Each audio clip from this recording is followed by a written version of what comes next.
हरे नमः. धर्माचा अजून मूर्तिमान पुतळा भासे जना भुवरी. दीक्षा देऊनी जो जगतिया बद्धास हो धरी. वाणी नेवदता भागवती कथा व्यासा प्रति भासला. तो हा गुरुश्री जनार्दन असा पाटांगणी शोभला. सद्गुरुनाथ महाराज की जय.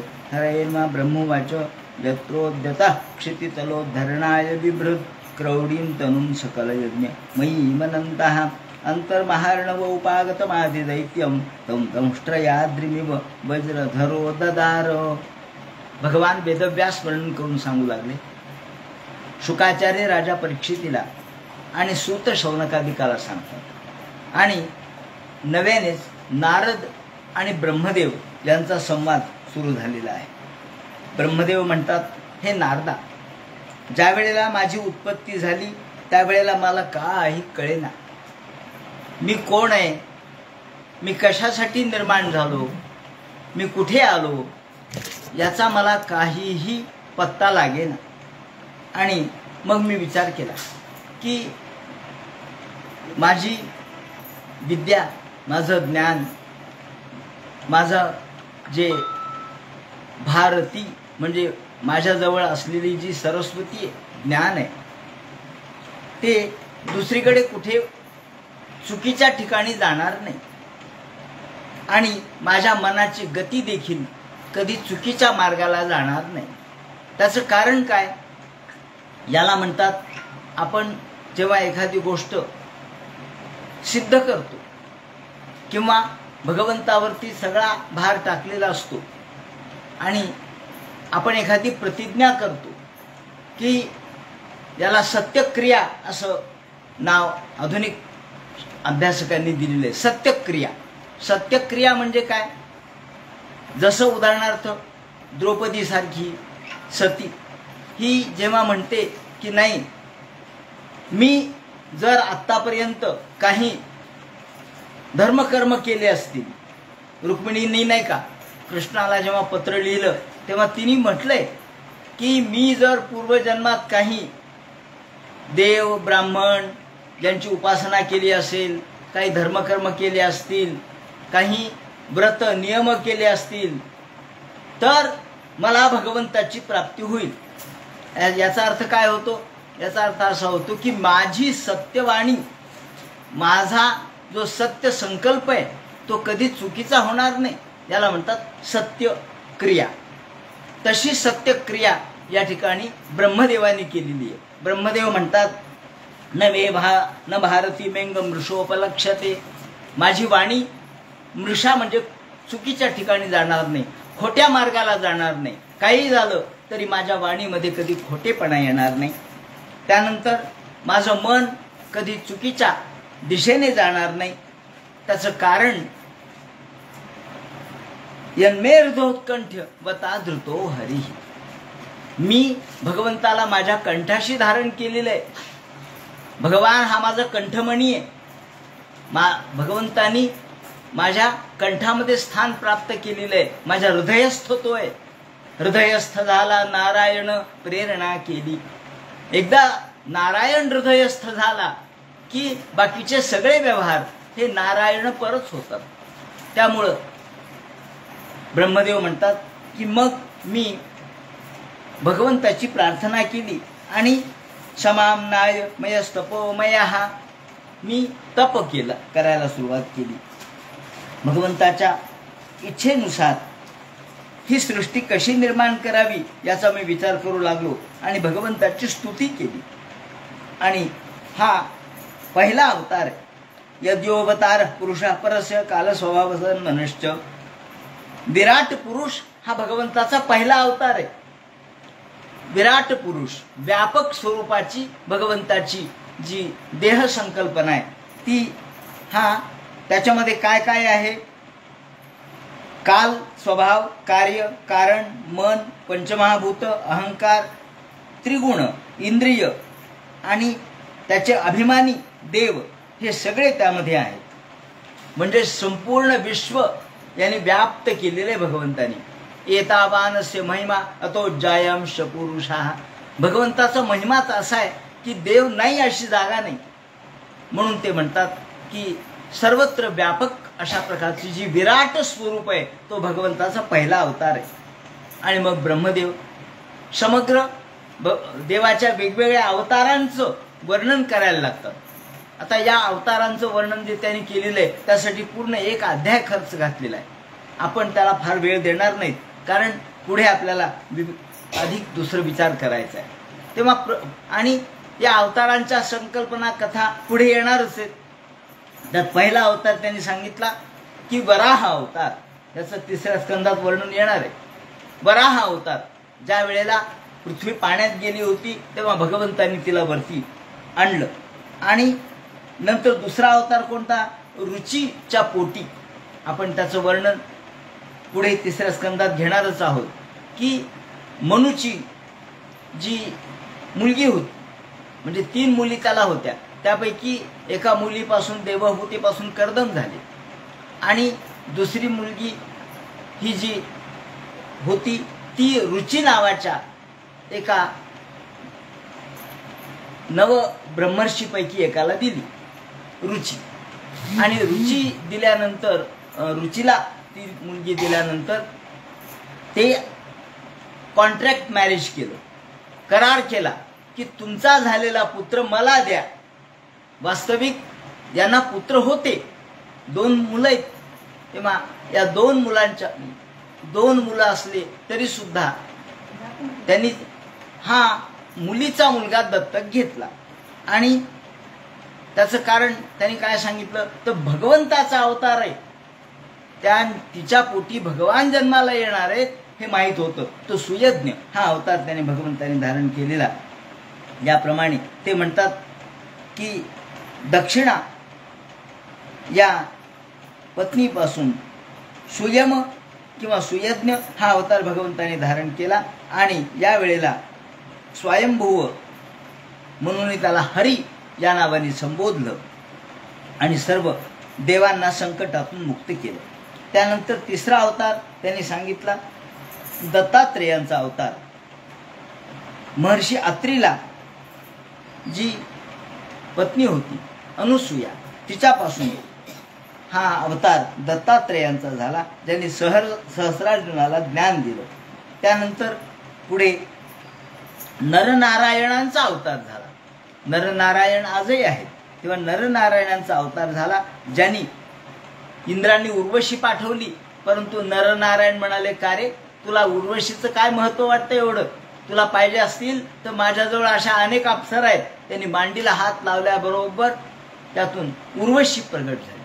तिलोत्तमा ही पाठवली होती, पण तिलोत्तमेपेक्षाही सुंदर अशी उर्वशी अप्सरा त्याने आपल्या मांडीला हात लावल्यातून निर्माण केली.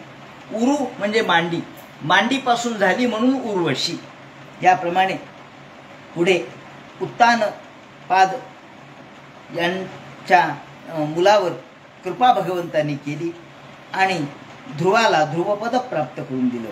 त्यानंतर वेन यांच्यापासून वैन्य म्हणजे पृथुराजा प्रगट झाला. आणि नंतर नाभी यांच्या पत्नी जी सुदेवी आहे तिच्यापासून ऋषभदेव हा अवतार भगवंताने धारण केला. त्यानंतर पुढे दुसरं वर्णन करतात हयग्रीव अवतार भगवंताने धारण केला. त्यानंतर चाक्षुष मन्वंतरामध्ये सत्यव्रताने मत्स्यरूप भगवंताची प्रार्थना केली आणि मत्स्यरूपाने भगवान प्रगट झाले. त्यानंतर या अमृतमंथनाच्या वेळेला देव आणि दानव यांनी अमृत मंथन केलं. त्यावेळेस धन्वंतरी हा अवतार भगवंताने धारण केला. त्याच वेळेला कच्छ अवतारही धारण केला आणि यावर मंदराचल आपल्या पाठीवर घेतला. आणि त्याच वेळेला भगवंतांनी गरुडावर आरूढ होऊन हा पर्वताला साह्य केलं. त्याचप्रमाणे पुढे नृसिंहाचा अवतार झाला, हिरण्यकशिपाला ठार केलं. गजेंद्र मोक्षासाठी भगवंतांनी हरी अवतार धारण केला.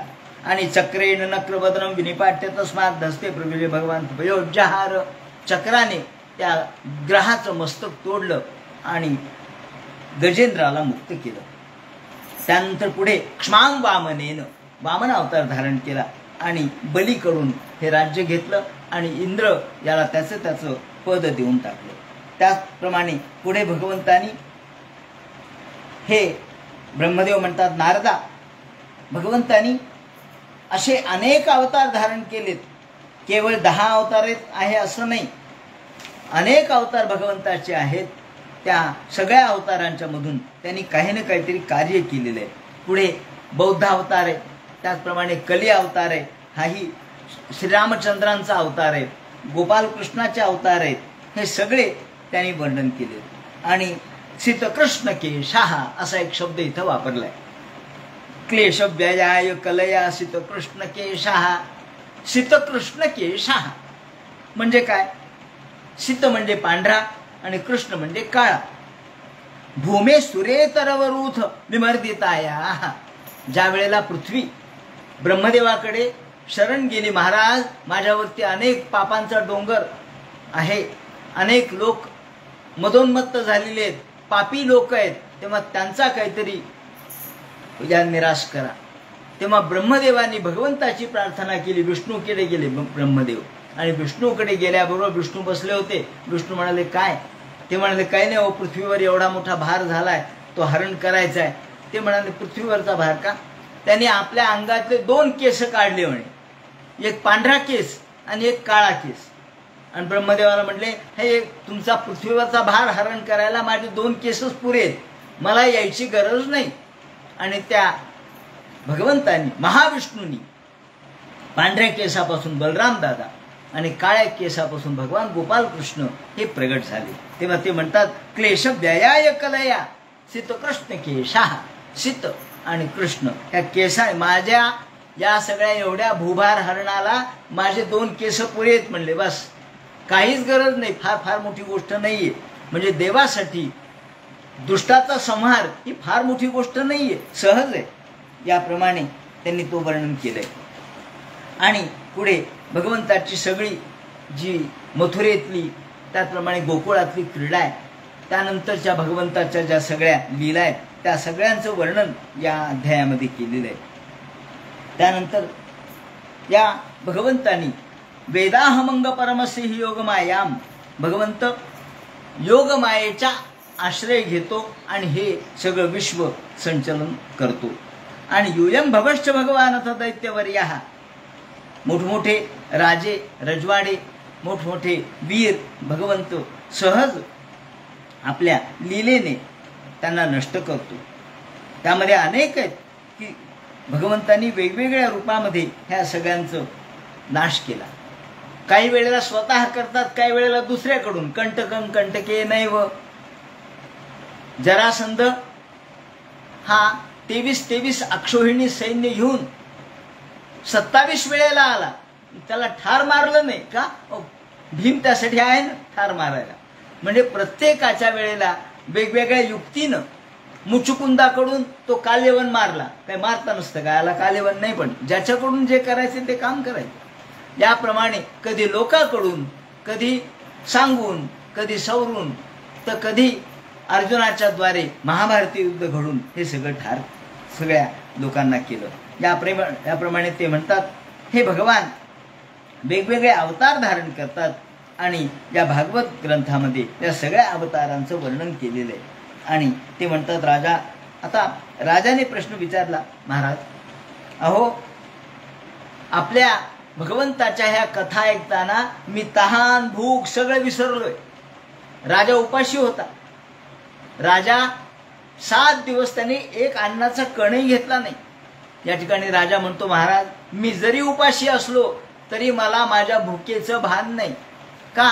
तर तुमच्या मुखामधून जी कथा मी ऐकतोय त्याचं अमृत मला प्राप्त होतं आणि या अमृताच्या ओघाने मी तृप्त होतोय. त्याप्रमाणे तुम्ही मला ही कथा सांगा. आणि मग राजाने या ठिकाणी शुकाचार्याला जवळपास 30 प्रश्न विचारले. त्यासाठी एक अध्याय खर्च केलाय, 8वा अध्याय दुसऱ्या स्कंधातला. 30 प्रश्न विचारलेत आणि या 30 प्रश्नाच्या दृष्टिकोनातून म्हणजे देवाचं, तुम्ही म्हणता माणसाचं शरीर, तसं देवाचं शरीर आहे का? मग माणसाच्या शरीरात आणि देवाच्या शरीरात काय फरक आहे? त्याप्रमाणे देव कार्य कसं करतो, पारमार्थिक दृष्टीने त्याचं स्वरूप काय, ब्रह्मदेवाने सृष्टी कशी निर्माण केली, आणि या संपूर्ण कथांच्या द्वारे माझ्या अंतःकरणामध्ये जे काही पाप आहे शिल्लक राहिलेलं ते सगळं धुवून जातं. धुनोती शमलम कृष्ण सलिल यथा शरद. ज्याप्रमाणे शरद ऋतू आला म्हणजे मेघ सगळे निघून जातात, आकाश स्वच्छ होतं, त्याप्रमाणे कृष्ण कथा ऐकली म्हणजे मनातलं कृष्ण, कृष्ण म्हणजे पाप, मनातलं कृष्ण नष्ट होतं. कृष्ण कथा ऐकूनच कृष्ण नष्ट होतं. म्हणून प्रविष्ट कर्णरंध्रेण श्वानां भावसरोरुहम धुनोति शमलम कृष्णः. इथे कृष्ण शब्द पाप या अर्थाने आलेला आहे. धुनोति शमलम कृष्णः सलिलस्य यथा शरत. याप्रमाणे भगवान धौतात्मा पुरुष कृष्ण पादमुल्लन मुंचती. आणि म्हणून भगवान गोपाल कृष्णाचे पाय भक्त सोडत नाहीत. गुणानां गुणिनांचैव परिणाममभीप्सताम्.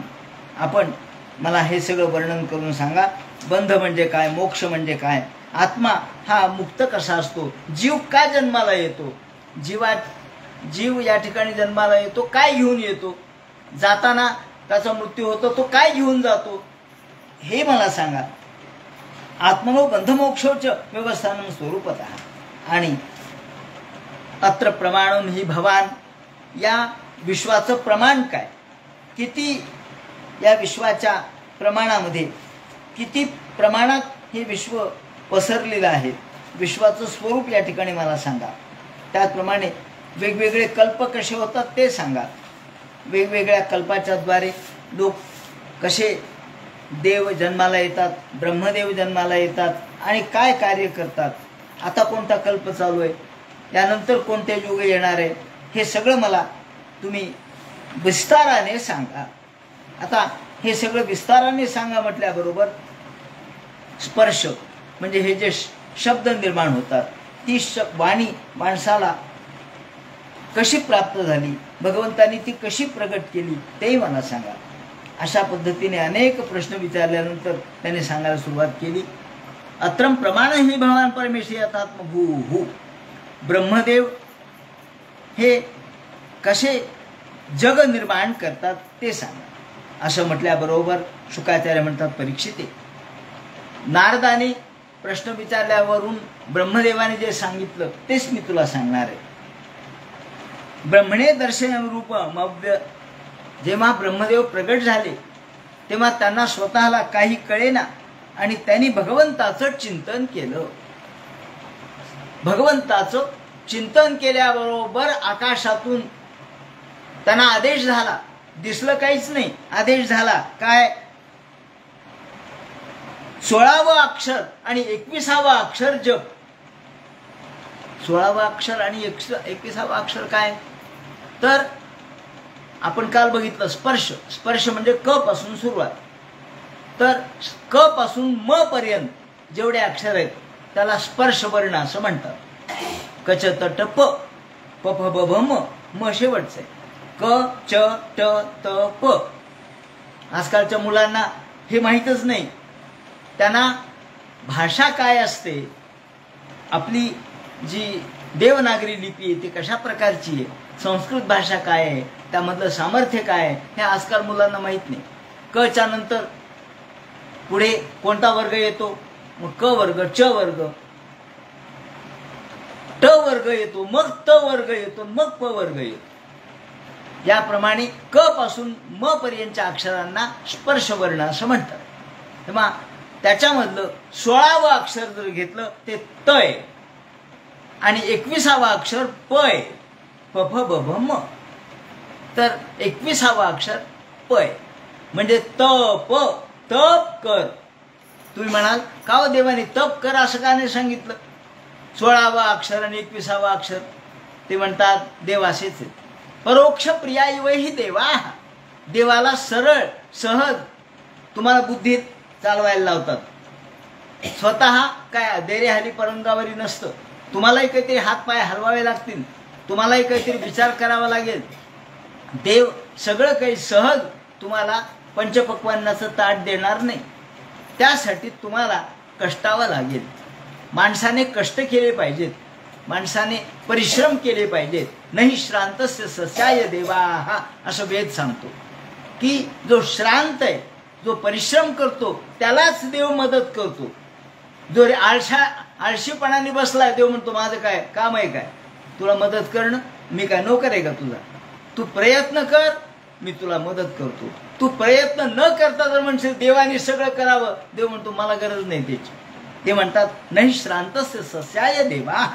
त्याप्रमाणे स्पर्शेषु यत् षोडश मेकविंशम 16वा अक्षर आणि 21वा अक्षर कशामधलं, स्पर्शेषु, स्पर्शवर्णातलं, म्हणजे क पासून, अ पासून नाही म्हणायचं. अ ते आहा हे सगळे स्वर आहेत, तेव्हा त्याला स्पर्शवर्ण म्हणत नाही. क पासून जे व्यंजन सुरू होतात ते स्पर्शवर्ण. यर लवश्य सुद्धा नाही, कारण य हे अर्धस्वर आहे, व हा अर्धस्वर आहे, म्हणून ते सुद्धा स्पर्शवर्णात येत नाही. असो, याप्रमाणे असं म्हणल्याबरोबर ब्रह्मदेवानी तपश्चर्या करायला सुरुवात केली. आणि या तपश्चर्या करता करता, म्हणजे ब्रह्मदेव जरी झाले तरी त्यांना तपश्चर्या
तो रोग असतो.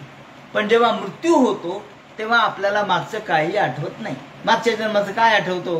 मग का नाही आठवत असं म्हणलं तर ते म्हणतात नाही, मृत्यू म्हणजे सगळी विस्मृती म्हणजे मृत्यू, अत्यंत विस्मृती म्हणजे मृत्यू. त्यामुळं तुमच्या माझ्यामध्ये तुम्ही तल्लीन झाल्यामुळं तुम्हाला मागचं काही आठवेना.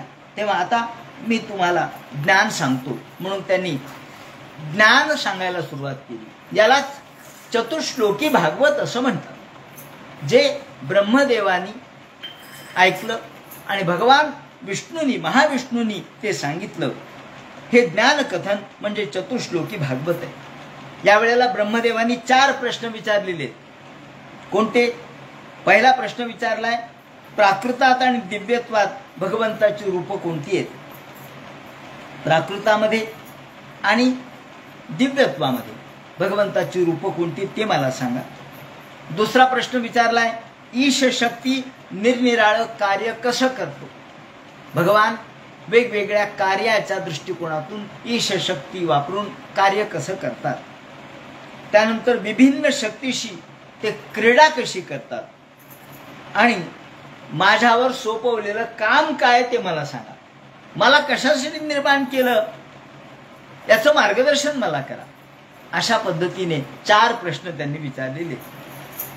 यालाच या 4 प्रश्नाच्या अनुषंगाने जे 4 श्लोकात सांगितलं त्याला चतुश्लोकी भागवत म्हणतात. हे सुद्धा भागवतच आहे पण 4 श्लोकात सांगितलं. ब्रह्मदेवाला फार सांगायची गरज नव्हती, कारण ज्ञानी माणसांना त म्हटलं की तपिलं कळतं. बाकीच्यांना खूप वर्ण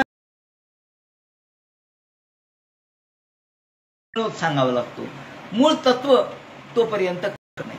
पण जे ज्ञानी आहेत त्यांना काही नाही, एक नुसतं थोडं गणांत सांगितलं की कळतं. अमृतानुभव कसा आहे? अमृतानुभव ज्ञानासाठी, ज्ञानेश्वरी सामान्यांसाठी. ज्ञानेश्वरीमध्ये अनेक उदाहरणं दिलीत, अनेक दृष्टांत दिलेत.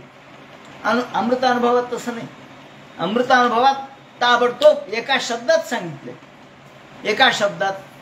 कशामुळं? ते म्हणतात अहो हे परिपक्व लोकांसाठी अमृतानुभव.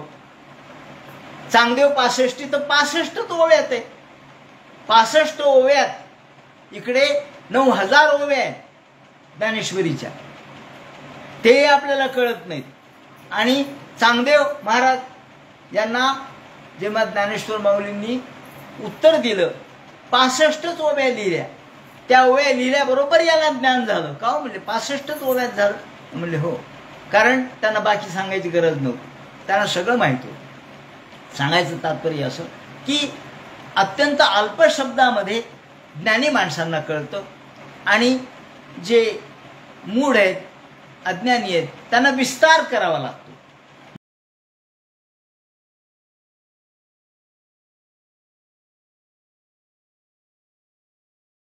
या ठिकाणी चतुश्लोकी भागवत आपण पाहतो. हा भागवत ग्रंथ म्हणजे संवाद आहे. प्रत्येकाचे संवाद आहे. संवादाच्या अनेक पातळ्या आहेत. काही सामान्य आहे, काही विशेष आहे, काही ज्ञानाच्या आहेत, काही कर्ममार्गाच्या आहेत, काही भक्तिमार्गाच्या आहेत. या अनेक संवाद पातळ्या यामध्ये आहेत. आणि हे जे भागवत आहे त्याला 2 परंपरा आहेत. एक परंपरा आहे विष्णूपासून सुरू झालेली आणि दुसरी परंपरा आहे शेष नारायणापासून सुरू झालेली, म्हणून त्याला शेष परंपरा असं आपण म्हणतो. एक आदिनारायणापासून सुरू झाली, मग नारायणी परंपरा म्हणतात त्याला. आदिनारायण, आदिनारायणांनी जे ज्ञान सांगितलं, आदिनारायण बरं का, नुसते विष्णू नाही, महाविष्णू. महाविष्णूचं स्वरूप आणखी वेगळंच आहे. आदिनारायण म्हणतात. त्या आदिनारायणाने ब्रह्मदेवाला सांगितलं, ब्रह्मदेवानी नारदाला सांगितलं, नारदाने व्यासाला सांगितलं, व्यासाने शुकाचार्याला सांगितलं आणि शुकाचार्याने परीक्षितीला सांगितलं. या वेळेला सूताने ते ऐकलं, म्हणून सूत शौनकादिकाचा संवाद आपल्याला तिथे दिसतो. म्हणजे अशा पद्धतीने ही नारायणी परंपरा आहे. म्हणून ज्ञानेश्वर माऊलींनी सुद्धा असं म्हटलेलं आहे, ते हे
स्कंद आहे असं वर्णन केलेलं आहे. अधिकारी कोण, याचा अधिकारी कोण, भक्त हा याचा अधिकारी कसा आहे हे प्रथम स्कंदात सांगितलं. आणि जो द्वितीय स्कंद आहे तो साधन स्कंद आहे. कोणती साधना करावी, काय करावं म्हणजे आम्हाला मुक्ती प्राप्त होईल हे दुसऱ्या स्कंदात सांगितलंय. म्हणून दुसरा स्कंद हा साधन स्कंद आहे. आणि या स्पर्शवर्णाच्या द्वारे त्यांनी पहिल्यांदा भाषा कशी निर्माण केली ते सांगितलं.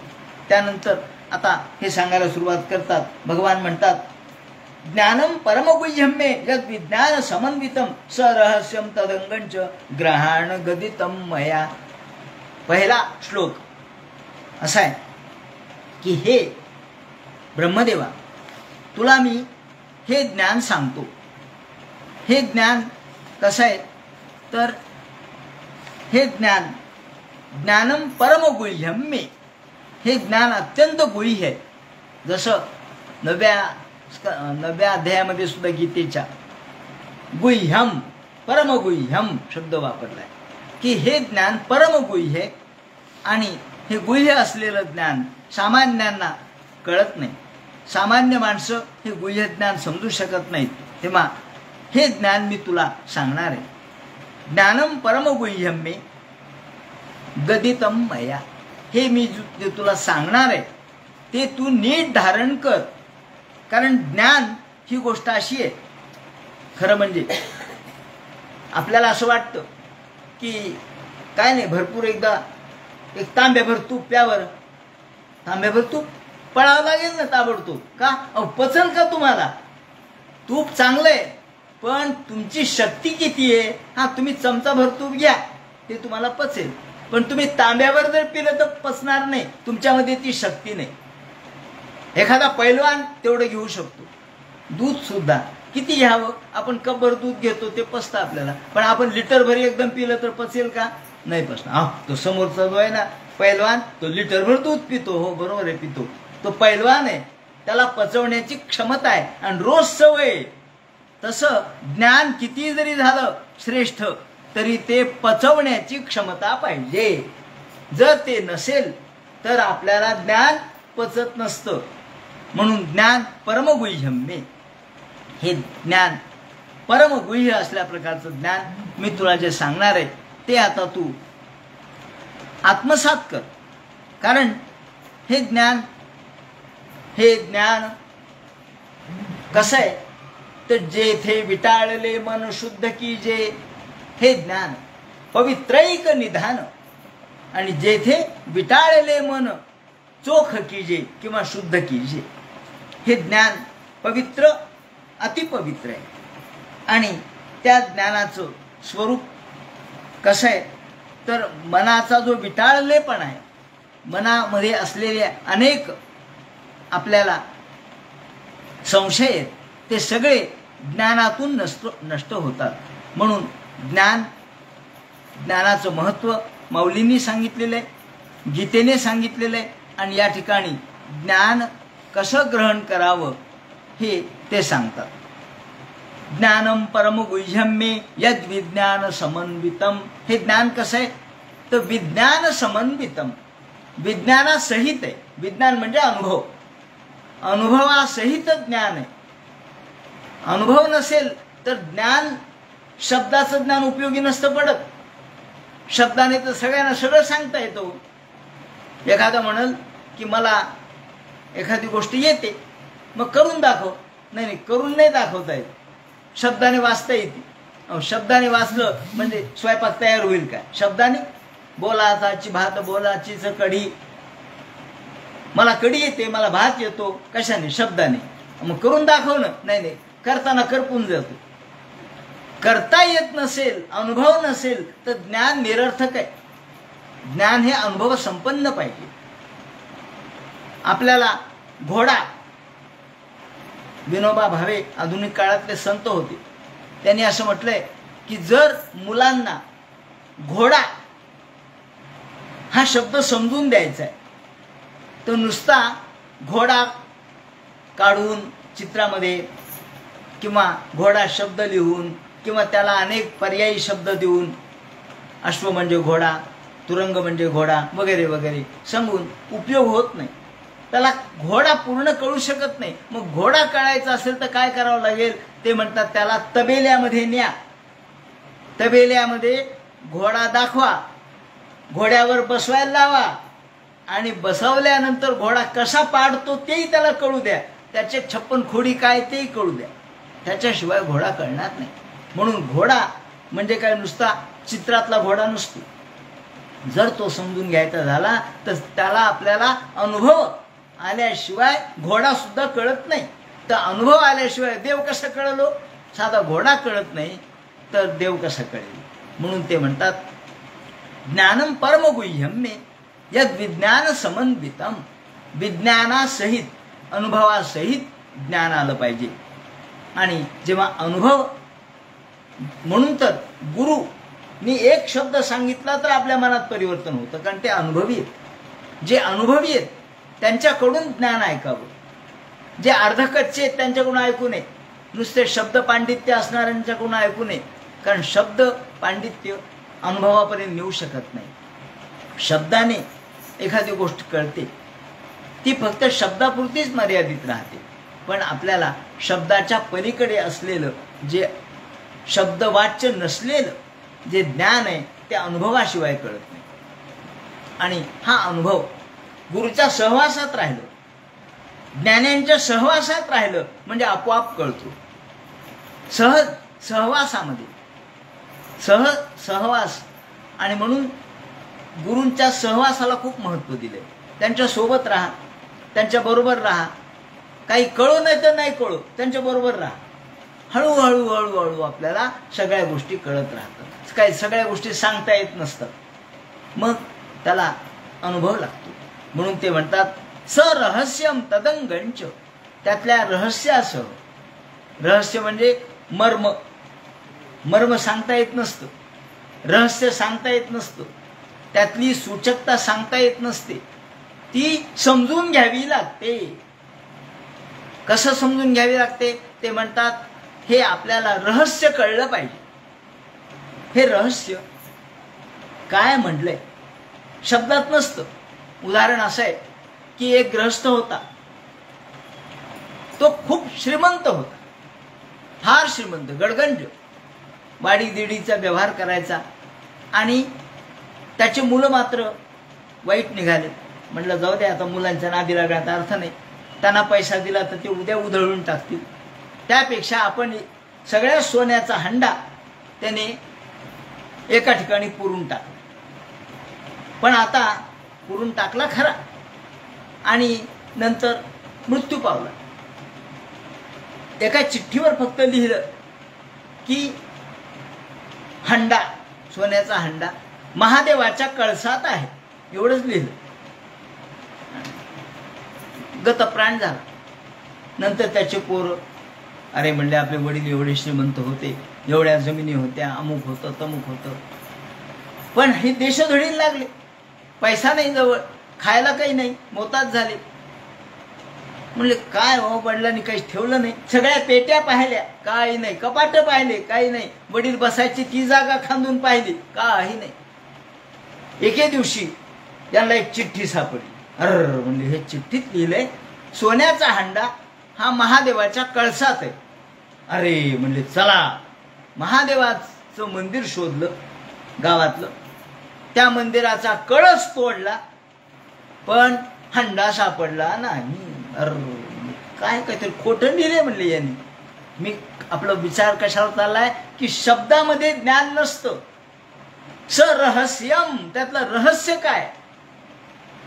कळसामध्ये पैसा आहे, कळसामध्ये सोनं आहे, याचा अर्थ काय? शेवटी खूप वर्ष असे निघून गेले. त्यांचे या गृहस्थांचे मित्र एके दिवशी यांच्या मुलांना भेटायला आले. म्हणले काय तुमची दयन आहे, तुमचे वडील एवढे श्रीमंत होते. म्हणजे त्यांनी पैसा ठेवलाय म्हणले कुठे? अहो म्हणले नाही ठेवला. काही लिहिलं लिखापडी? म्हणले काय नाही, फक्त एक चिठ्ठी आहे. म्हणले काय चिठ्ठी? बघू दे. त्यांनी पाहिलं की महादेवाच्या मंदिरात कळसामध्ये हंडा आहे, चैत्र शुद्ध अष्टमी, एवढंच लिहिलं. ते म्हणले आम्ही ते कळसही तोडला म्हणले, त्यात काही निघालं नाही सोनं. अर म्हणले चुकलं तुमचं. हा ज्ञानी होता, हुशार होता, त्याला माहित होतं रहस्य काय याच्यातलं, हे लिहिण्याच्या मागचं रहस्य काय. चैत्र शुद्ध अष्टमी सकाळी 8 वाजता हे लिहायचं महत्व काय. का ती काही फक्त वेळ थोडी लिहून ठेवली त्यांनी, नाही. ते म्हणले थांबा, तो कळस म्हणजे पुन्हा पहिल्यासारखा बांधा. त्यांनी पुन्हा पहिल्यासारखा कळस बांधला, त्याच्या बरोबर गुण्यामध्ये मोजमापामध्ये व्यवस्थित बांधला. म्हणले आता मग आता तोडायचं का. म्हणले नाही नाही थांब. म्हणले आता कोणता महिना चालू आहे. म्हणले फाल्गुन. म्हणले चैत्र येऊ द्या, पुढचा महिना थांबा. म्हणले चैत्र महिन्यात काय आहे, येऊ द्या. म्हणले तुम्हाला काय करायचंय, चैत्र महिना येऊ द्या. बरं आला. म्हणले आला चैत्र महिना, अष्टमी येऊ द्या. अष्टमी आली.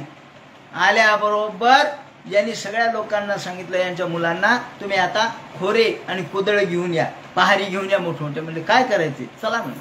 बरोबर सकाळी 8 वाजता तिथं पोहोचले आणि जिथं कळसाचा, त्या कळसाचा जो सावली जिथं पडली होती तिथं खाणायला लावलं. म्हणले इथं खाणा.